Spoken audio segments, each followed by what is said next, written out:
मेरे प्रिय भाई और बहनों, हम इस आधुनिक युग में जी रहे हैं और ये आधुनिक युग भौतिकतावाद के चपेट में आ गया है। भौतिकतावाद, उपभोगितावाद, ऐसे में सब कोई सब कुछ को, सब किसी को घाटे और फायदे की दृष्टि से देखते हैं। सफलता और विफलता की दृष्टि से देखते हैं, उत्पादन की दृष्टि से देखते हैं, लोगों को भी उपयोगिता की दृष्टि से देखते हैं कि वो कितना काम देगा। जो उत्पादन करता है, जो फल देता है, वो काम का है वरना बेकार है। जो उपयोगी है, जिससे काम होता है, वो अच्छा है वरना बेकार है। ऐसे में इस संसार में बहुत सारे लोग हैं जो तुच्छ और बेकार समझे जाते हैं और अपने को भी तुच्छ और बेकार समझते हैं। बहुत सारे अपंग, जिनको आजकल हम लोग दिव्यांग कहते हैं, अपने को बेकार समझते हैं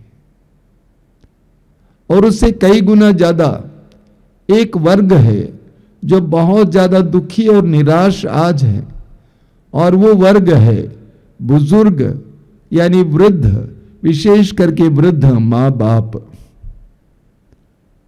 जब तक वे काम करते थे, जब तक वे काम के थे, जब तक वे सुंदर थे, आकर्षक थे, शक्तिशाली थे, सब कोई उनको चाहते थे। लेकिन आज शायद ही कोई उनको चाहता है। जरा सोचिए, जिन माँ बाप ने उनको जन्म दिया, खिलाया पिलाया, नहलाया धुलाया, बड़ा किया, पढ़ाया लिखाया, अब वही बच्चे जब कमाने लगते हैं, धनी बन जाते हैं, अच्छे अच्छे पद पे आ जाते हैं, उनके ही माँ बाप उनके लिए अनचाहे हो जाते हैं, उनके लिए बोझ बन जाते हैं। वे उन माँ बाप को अपने सुखमय जीवन के लिए एक बहुत बड़ी बाधा मानते हैं। जरा सोचिए, वही बच्चे जो 20-25 साल तक की उम्र तक अपने माँ बाप की कमाई से खाते थे, माँ बाप के सहारे जीते थे, अब जब माँ बाप बुजुर्ग हो गए, कमजोर हो गए, बीमार हो गए, उनके लिए वे बोझ बन जाते हैं। जरा सोचिए, कितने ही वृद्ध माँ बाप वृद्धाश्रमों में रह रहे हैं, बेटे को देखने के लिए, बेटी को देखने के लिए तरसते हैं, पोता पोती नाती नातिन को देखने, उनको खिलाने, उनकी मुस्कान देखने के लिए तरसते हैं। ऐसे हजारों लाखों वृद्धों की कहानियां कितने हृदय विदारक हैं, कितने दर्दनाक हैं। ईश्वर ने हमें 10 नियम दिए हैं। इन 10 नियमों में एक नियम है, चौथा नियम है, अपने मां बाप का आदर करो। निर्गमन ग्रंथ अध्याय 20 वाक्य 12। यहूदियों के लिए 10 नियम उनके प्राणों से भी बढ़कर थे। इन 10 नियमों का पालन वे करते थे। निर्गमन ग्रंथ की अध्याय 20 उसके वाक्य 6 में लिखा हुआ है, प्रभु कहते हैं, जो मुझसे प्यार करते हैं और मेरी आज्ञाओं का पालन करते हैं, मैं उन पर 1000 पीढ़ियों तक दया दिखाऊंगा। जो मुझसे प्यार करते हैं और मेरी आज्ञाओं का पालन करते हैं, मैं उन पर 1000 पीढ़ियों तक दया दिखाऊंगा। विधि विवरण ग्रंथ की अध्याय 21 में उसके वाक्य 1 से लेकर एक लंबा सा वर्णन है। प्रभु की आज्ञाओं का पालन करने से मनुष्य के जीवन में कितनी कृपाएं आ जाती हैं, कितना कल्याण होता है। प्रभु की कितनी आशीष प्राप्त होती है। इस्यास नबी के ग्रंथ के अध्याय 48 वाक्य 18 में प्रभु का वचन कहता है, प्रभु कहते हैं, यदि तुमने मेरी आज्ञाओं का पालन किया होता, यदि तुमने मेरी आज्ञाओं का पालन किया होता तो तुम्हारी सुख शांति नदी की तरह उमड़ती रहती, तुम्हारा जीवन सुख शांति से भर जाता। तो प्रभु के नियम हमारे लिए कल्याणकारी है। नियमों के पालन से हमारे जीवन में प्रभु की आशीष आती है। 10 नियमों में चौथा नियम है अपने मां बाप का आदर करना, अपने मां बाप का सम्मान करना, अपने मां बाप को प्यार करना, मां बाप की सेवा करना। एफेसियों के पत्र के अध्याय 6 उसके वाक्य 1 से 3 तक संत पौलुस कहते हैं, बच्चों अपने माता पिता की आज्ञा मानो क्योंकि यह उचित है। पौलुस कहते हैं बच्चों अपने माता पिता की आज्ञा मानो, ये उचित है। क्यों उचित है? क्योंकि आज तुम बच्चे हो, तुम अपने माता पिता की आज्ञा मानोगे, तुम बड़े हो जाओगे, तुम भी मां बनोगे या बाप बनोगे, तुम्हारे बच्चे भी तुम्हारी आज्ञाओं को मानेंगे। इसीलिए पौलुस कहते हैं बच्चों अपने माता पिता की आज्ञा मानो क्योंकि ये उचित है। वाक्य 2 में लिखा हुआ है अपने माता पिता का आदर करो, ये पहली ऐसी आज्ञा है जिसके साथ एक प्रतिज्ञा भी जुड़ी हुई है। प्रभु ईश्वर ने 10 नियम दिए, उन 10 नियमों में एकमात्र नियम जिसके साथ एक प्रतिज्ञा भी जुड़ी हुई है, वो प्रतिज्ञा क्या है? पौलुस कहते हैं वो इस प्रकार है, जिससे तुम्हारा कल्याण हो और तुम बहुत दिनों तक पृथ्वी पर जीते रहो।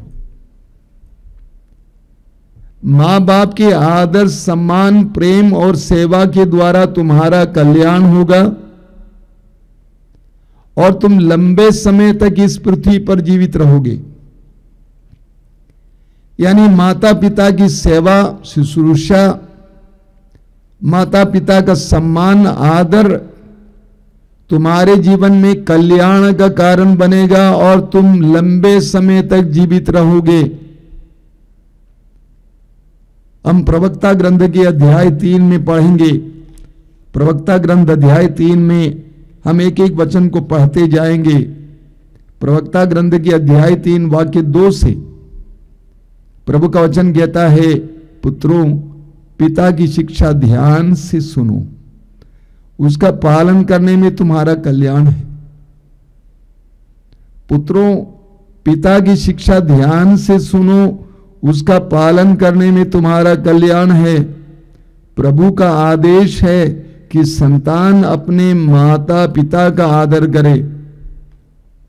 ये प्रभु का आदेश है कि संतान अपने पिता का आदर करें। आगे लिखा हुआ है उसने माता को अपने बच्चों पर अधिकार दिया है। हर माता को बच्चों पर अधिकार है। उसने माता को अपने बच्चों पर अधिकार दिया है। जो अपने पिता पर श्रद्धा रखता है वो अपने पापों का प्रायश्चित करता है।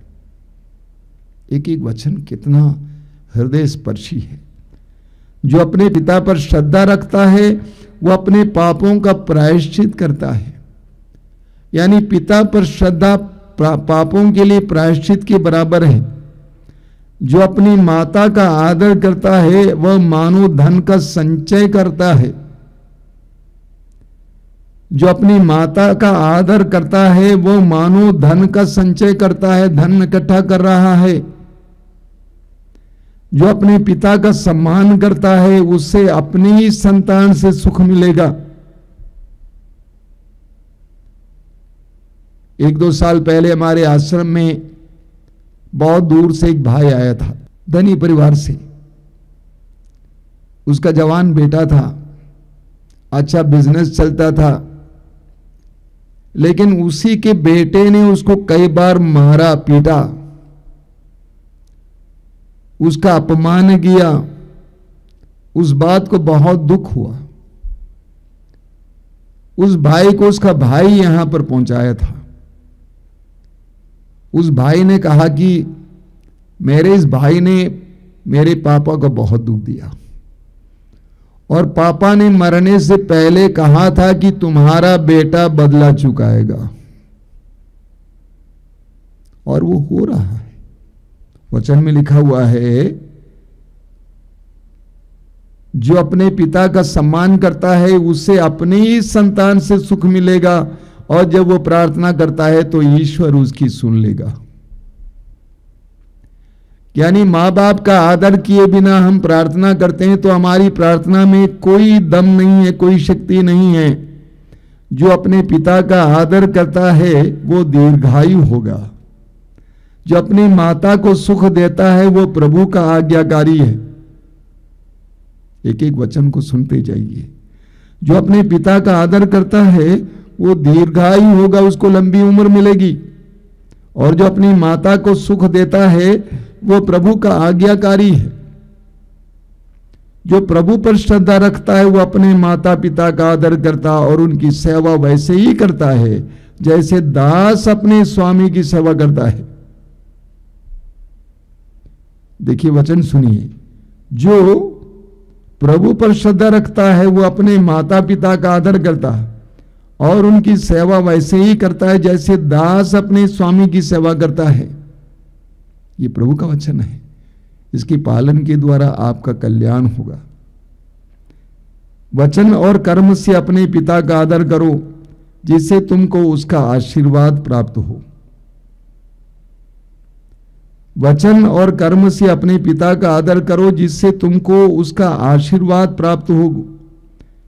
अगला वचन सुनिए, पिता का आशीर्वाद उसके पुत्रों का घर सुदृढ़ बनाता है।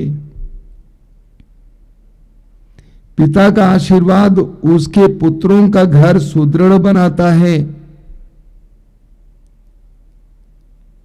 हमारे देश में अक्सर विशेष करके गांवों में देखने को मिलता है कि बच्चे अपने मां के पैर छूते हैं और पिता आशीर्वाद देता है, आशीर्वाद का कोई शब्द देता है। पिता का आशीर्वाद उसके पुत्रों का घर सुदृढ़ बनाता है। आगे सुनिए, किंतु माता का अभिशाप उसकी नींव उखाड़ देता है। माता का अभिशाप पुत्र के घर की नींव उखाड़ देता है। कभी भी अपनी मां से अभिशाप प्राप्त नहीं करना चाहिए।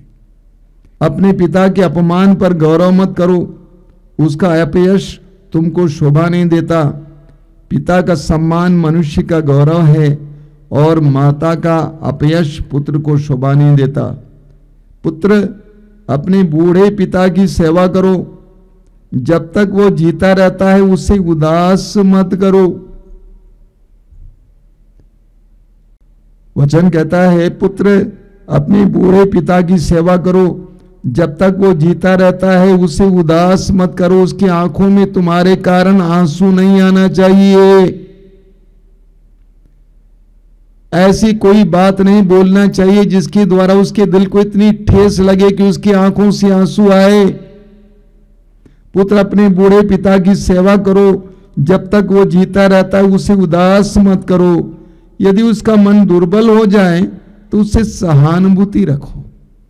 वृद्धावस्था में एक उम्र के बाद इंसान का स्वभाव बदल जाता है, वो दुर्बल हो जाता है, वो अपनी जुबान पर नियंत्रण नहीं ला पाता है, उसके अंदर चिड़चिड़ापन आ जाता है, हो सकता है। लेकिन वचन कहता है यदि उसका मन दुर्बल हो जाए तो उससे सहानुभूति रखो। ये मत भूलो कि तुम भी उसी उम्र में शायद उससे भी बदतर कार्य करोगे। अपने स्वास्थ्य की उमंग में उसका अनादर मत करो। अभी तुम अच्छे खासे हो, तुम्हारे पास अच्छा स्वास्थ्य है, तुम्हारे पास पैसा है, धन है, पद है, अधिकार है। अपने स्वास्थ्य की उमंग में उसका अनादर मत करो, क्योंकि पिता की सेवा शुश्रूषा नहीं भुलाई जाएगी। पिता की सेवा शुश्रूषा नहीं भुलाई जाएगी, वह तुम्हारे पापों का प्रायश्चित है और तुम्हारी धार्मिकता समझी जाएगी। लोग तुम्हारी विपत्ति के दिन तुमको याद करेंगे और तुम्हारे पाप धूप में पाले की तरह गल जाएंगे। माँ बाप के आदर और सम्मान के द्वारा, उनकी सेवा के द्वारा तुम्हें लोगों से भी सेवा प्राप्त होगी। वाक्य 18 में लिखा हुआ है, जो अपने पिता का त्याग करता है वह ईश निंदक के बराबर है। जो अपने पिता का त्याग करता वो ईश निंदक के बराबर है। जो अपनी माता को दुख देता है वो ईश्वर द्वारा अभिशप्त है। जो अपनी माता को दुख देता है वो ईश्वर द्वारा अभिशप्त है। कितने कठोर शब्द हैं मेरे भाई और बहनों। प्रभु स्पष्ट शब्दों में हमें बताते हैं कि हमें अपने माँ बाप का आदर करना चाहिए। हमें उत्पत्ति ग्रंथ के अध्याय 27 में पढ़ने को मिलता है कि इसहाक का बेटा याकूब अपने बाप को धोखा देकर बाप का आशीर्वाद प्राप्त करता है। याकूब ने ऐसा क्यों किया? क्योंकि याकूब की यह सोच थी कि मेरे पिता का आशीर्वाद ईश्वर का आशीर्वाद है। मेरे पिता का आशीर्वाद ईश्वर का आशीर्वाद है। मेरी मां मर गई, आज वो स्वर्ग में है, लेकिन मरने से पहले करीब 5 साल वो बिस्तर पर ही पड़ी रही। वो वहां से उठ नहीं पाती थी, सब कुछ उसी पर करती थी। और मरने से पहले ही वो बिल्कुल विक्षिप्त हो गई थी। वो समझ नहीं पाती थी वो क्या कर रही है। उठने का प्रयास करती थी, गिर जाती थी, इसलिए उनको बांध के रखा जाता था, हाथ और पैर को। काफी उम्र की भी वो चली थी। और मेरी सबसे छोटी बहू यानी छोटे भाई की पत्नी ने उसको संभाला। नर्स है, लेकिन नर्सिंग का काम उसने छोड़ दिया और मां की ऐसी सेवा की आप विश्वास नहीं करेंगे। 5 साल तक बिस्तर पर पड़ी रही, लेकिन उसके पीठ पर एक फुंसी तक नहीं आई। जिस तरह एक बच्ची की सेवा करती है, उसी तरह उस बहू ने उसकी सेवा की। कभी कभी हम लोग प्रार्थना करते थे कि प्रभु उठा लीजिए, लेकिन प्रभु ने इतने साल तक रखा। मेरी बहू ने कहा, मैं जानती हूं कि मां क्यों जीवित है, ताकि मुझे प्रभु की आशीष मिले। और मेरा पक्का विश्वास है प्रभु उस बेटी को आशीर्वाद देंगे। हमें तोबीत के ग्रंथ के अध्याय 4 उसके वाक्य 3 और 4 में पढ़ने को मिलता है। तोबीत का ग्रंथ अध्याय 4 उसके वाक्य 3 और 4 में तोबीत अपने पुत्र तोबियास से कहते हैं, क्या कहते हैं? उसने उसे बुलाया और उससे कहा, बेटा मैं मर जाऊं तो मुझे उचित रीति से दफना दोगे, अपनी मां का आदर करोगे, उसे जीवन भर नहीं छोड़ोगे, वही करते रहोगे जो उससे प्रिय हो और उसे कभी दुख नहीं दोगे। बेटा ये याद रखोगे कि उसे तुम्हारे जन्म से पहले तुम्हारे कारण कितने संकट झेलने पड़े। तुम उसे मृत्यु के बाद मेरी ही कब्र में दफना दोगे। कितना सुंदर वचन है।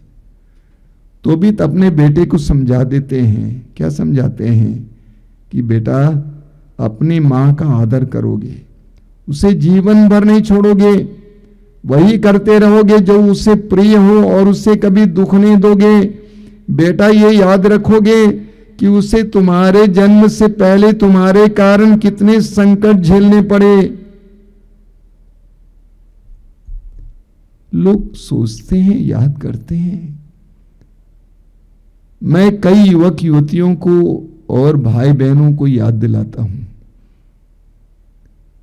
मैं उनसे कहता हूं कि तुम्हारे कारण तुम्हारी मां को कितना दुख झेलना पड़ा है। तुमने कभी ख्याल किया? कितना दुख झेलना पड़ा, कितनी रातें बिना सोए बिताई। तुम्हें मालूम है इसीलिए उस मां को दुख नहीं देना चाहिए। तौबीत कहते हैं, प्रवक्ता ग्रंथ के अध्याय 7 उसके वाक्य 29 और 30 में लिखा हुआ है। प्रवक्ता ग्रंथ अध्याय 7 29 और 30, सारे हृदय से अपने पिता का आदर करो और अपनी माता का दुख मत भुलाओ। सारे हृदय से अपने पिता का आदर करो और अपनी माता का दुख मत भुलाओ। याद रखो कि तुम्हें उनसे जन्म मिला, उनके उपकार का बदला कैसे दे सकते हो? उनके उपकार का बदला तुम कैसे दे सकते हो?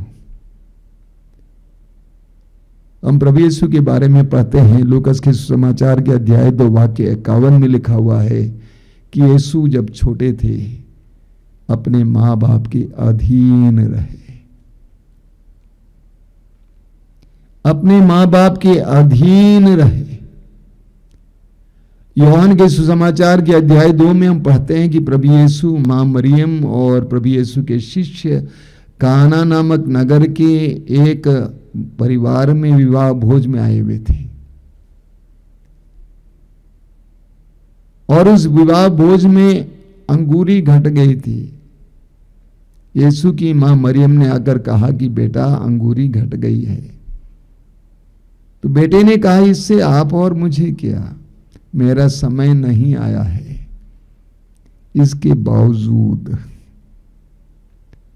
मां मरियम ने दासों से, नौकरों से कहा कि जैसे वो कहेगा वैसे करना, और यीशु ने अपनी मां के प्रति प्यार के कारण, सम्मान के कारण एक बहुत बड़ा चमत्कार प्रकट किया। हालांकि उन्होंने कहा था कि मेरा समय नहीं आया है, यीशु ने अपनी मां का आदर किया। जब वे क्रूस पर थे, यूहन्ना के सुसमाचार के अध्याय 19 उसके वाक्य 26 और 27 में पढ़ते हैं। यूहन्ना 19 26 27 में जब यीशु क्रूस पर थे, उस समय भी नीचे की ओर देखा, उन्होंने अपनी प्रिय मां को देखा। वो अकेली थी, संभवतः यूसुफ की मृत्यु हो चुकी थी। वो अकेली खड़ी थी। एक मां के हृदय के दर्द को उन्होंने महसूस किया और अपनी जिम्मेदारी को निभाया। यूहन्ना को दिखाकर उस मां से कहा कि यह आपका बेटा है, और यीशु ने यूहन्ना से कहा कि यह तुम्हारी मां है, इसको संभालो। मां बाप का आदर करना, उनकी सेवा करना, उनका सम्मान करना ईश्वर की सेवा करना है, ईश्वर का सम्मान करना है। प्रार्थना कीजिए कि प्रभु मुझे इतना ज्ञान दे, इतनी प्रज्ञा दे, इतना प्रेम दे कि मैं अपने मां बाप के प्रति हमेशा आभारी रहूं, हमेशा कृतज्ञ रहूं। उन्होंने मेरे लिए जो कुछ किया उसके लिए मैं कैसे बदला चुका सकता हूं। मैं उनका सम्मान करूंगा, उनकी सेवा करूंगा। आइए हम प्रार्थना करें। प्रभु यीशु, धन्यवाद देता हूं इन पवित्र क्षणों के लिए, आज के दिन के लिए धन्यवाद देता हूं, इन पवित्र वचनों के लिए धन्यवाद देता हूं। संसार भर के सभी बुजुर्ग, वृद्ध, माता पिताओं के लिए प्रार्थना करता हूं। उनके दिल में जो दर्द है, जो पीड़ा है, जिसको वे प्रकट नहीं कर पाते हैं, उन्हें सांत्वना देना यीशु। जिस तरह तूने क्रूस पर से अपनी मां को सांत्वना दी, उसी तरह उन्हें सांत्वना देना। मैं इस समय आज के जमाने के सारे बेटे बेटियों के लिए प्रार्थना करता हूं, उन्हें अपने मां बाप के प्रति सम्मान प्रदान कर, प्रेम प्रदान कर, सेवा का मनोभाव प्रदान कर। धन्यवाद यीशु, धन्यवाद। तेरी स्तुति, तेरी आराधना, तेरी महिमा।